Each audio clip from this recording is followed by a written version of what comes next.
और इनके इस तरह के फरमानों से, इस तरह की तानाशाही से वो रुकेंगे नहीं, कोई भी नहीं रुकेगा। तो आई लव मोहम्मद से किसी को कोई दिक्कत नहीं है, होना होनी चाहिए। मोहम्मद पर हो रहे बवाल को लेकर सपा सांसद इकरा हसन ने बीजेपी सरकार पर हमला बोलते हुए कहा कि जनता मिट्टी में मिला देगी।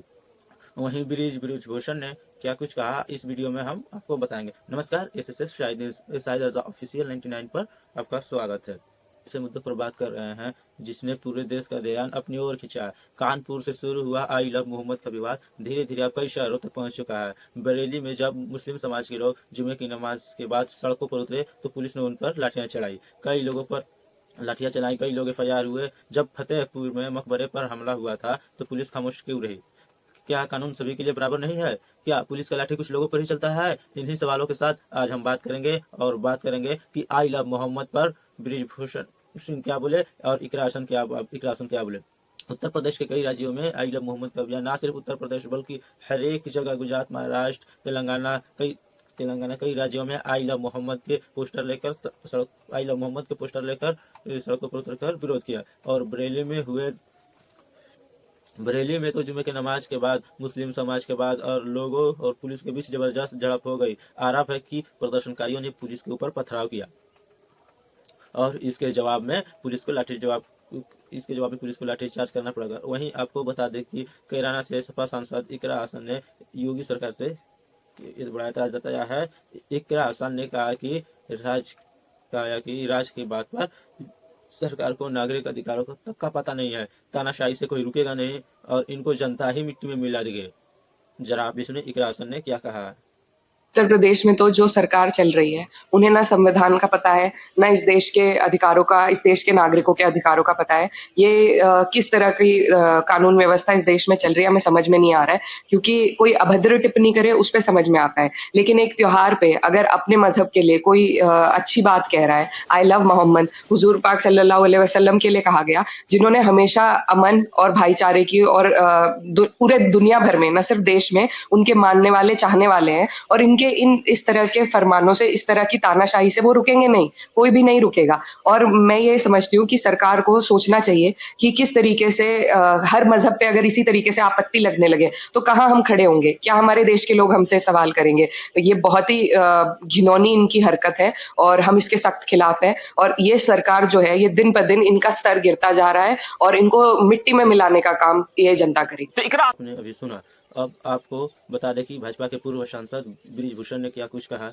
ब्रिजभूषण ने कहा, आई लव मोहम्मद से किसी को कोई दिक्कत नहीं है, क्योंकि हम सनातन को मारने वाले लोग कृष्ण को भी प्यार करते हैं, राधा को भी प्यार करते हैं, गुरु ग्रंथ को भी प्यार करते हैं, राम को प्यार करते हैं। लेकिन आई लव मोहम्मद के बहाने देश में सद्भाव बिगाड़ने का काम होता है, किसी दूसरे संप्रदाय को नीचा दिखाने का काम होता है, तो वहीं पर तकलीफ होता है। आप मोहम्मद साहब से प्यार कीजिए, किसी की कोई दिक्कत नहीं है, लेकिन इसके पीछे मंशा क्या है कि अगर मंशा है कि सांप्रदायिक माहौल बिगाड़ेंगे तो किसी की नीचा दिखाएंगे तो बीजेपी की सरकार में चलने वाला नहीं है। तो सुने इस ब्रिजभूषण सिंह को।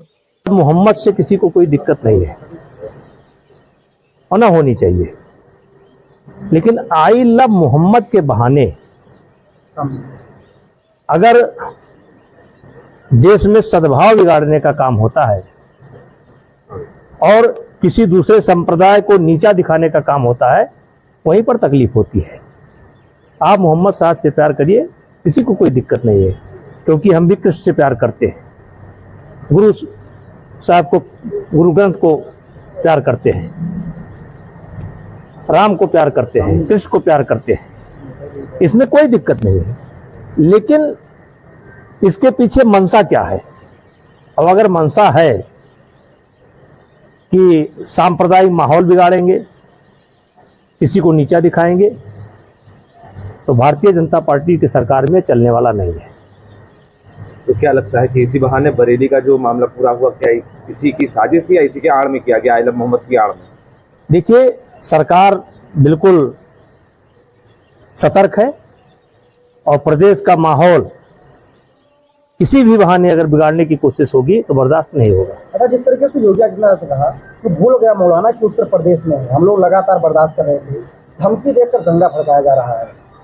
देखिए, सरकार हर मोर्चे पर सतर्क है और किसी भी परिस्थिति में प्रदेश का माहौल बिगाड़ने की जो भी कोशिश करेगा उसके खिलाफ कार्रवाई होगी। लेकिन नेताजी, ये जो पूरा एक आइलम मोहम्मद का आड़ दिया जा रहा है, क्या ये नवरात्रि से पहले भी तो हो सकता था? क्यों इसको नवरात्रि में ही बढ़ावा दिया गया? अब यही एक नई चीज निकल करके आ रही है, यही एक नई चीज निकल करके आ रही है नवरात्रि चल रहा है कि ये नारा आपने किस समय दिया तो सुना और किस पर आपको बता दें कि यह विवाद 4 सितंबर के कानपुर के रावतपुर में 12 रबी अव्वल के जुलूस में शुरू हुआ। यहाँ पर मुस्लिम समाज के लोगों ने एक बैनर लगाया था जिस पर लिखा था आई लव मोहम्मद। हिंदू संगठनों ने इसका पुरजोर विरोध किया और कहा कि 12वीं के जुलूस में यह नई परंपरा शुरू की जा रही है। पुलिस ने मामले में तुरंत एक्शन लिया और सरकारी नियमों के मुताबिक धार्मिक जुलूस में किसी भी नए रीति रिवाज को शामिल नहीं किया जा सकता है।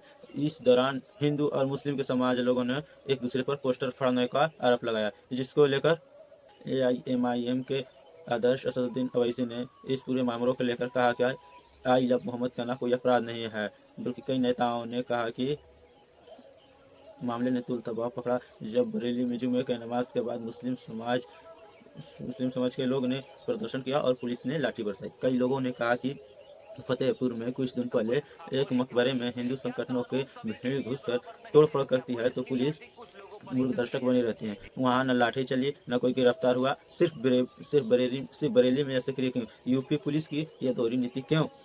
यह घटना नहीं है, यह हाल के वर्षों में बार बार देखी गई प्रदर्शनों का हिस्सा है। एक पर इतनी कठोर कार्रवाई और एक पर नरमी, क्या यह लोकतंत्र के नेताओं के बातों से इस वक्त की जा रही है? जहां आपने देखा कि बरेली बवाल के बाद आई लव मोहम्मद को लेकर जो विवाद चल रहा है उसको लेकर बृजभूषण सिंह ने कुछ कहा है। बृजभूषण सिंह ने क्या कहा नहीं, शायद रजा नहीं।